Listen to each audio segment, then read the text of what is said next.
test and that pink ball. দর্শক আজ চমক এক দারুণ সুখবর দিলেন ঢাকা ক্যাপিটালের মালিক সুপারস্টার শাকিব খান। কোটি টাকা দিয়ে দলে ফিরিয়েছে অস্ট্রেলিয়ার ব্যাটিং তারকা ডেভিড ওয়ার্নারকে।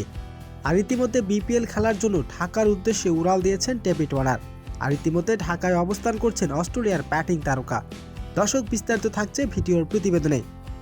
আসন্ন বিপিএল 2024 সালে বিপিএল শুরু হয়ে গেছে। প্রায় প্রত্যেকটি দলে নিজের বিপিএল দল সাজিয়ে ফেলেছেন। শুরু হয়েছে 30 ডিসেম্বর থেকে উদ্বোধনী ম্যাচ। উদ্বোধনী ম্যাচে রংপুর রাইডার্সের বিপক্ষে হেরে গিয়েছে ঢাকা ক্যাপিটাল। আজ দ্বিতীয় ম্যাচে রাজশাহীর বিপক্ষে হেরে গিয়েছে সাকিবের দল। এমন হার জয় মেনে নিতে পারেনি সুপারস্টার শাকিব খান। তাই তো এবার কোটি টাকা দিয়ে দলে ফিরিয়েছে অস্ট্রেলিয়ার ব্যাটিং তারকা। আর ইতিমধ্যে বিপিএল খেলার জন্য ঢাকায় অবস্থান করছেন অস্ট্রেলিয়ার ব্যাটিং তারকা ডেভিড ওয়ার্নার।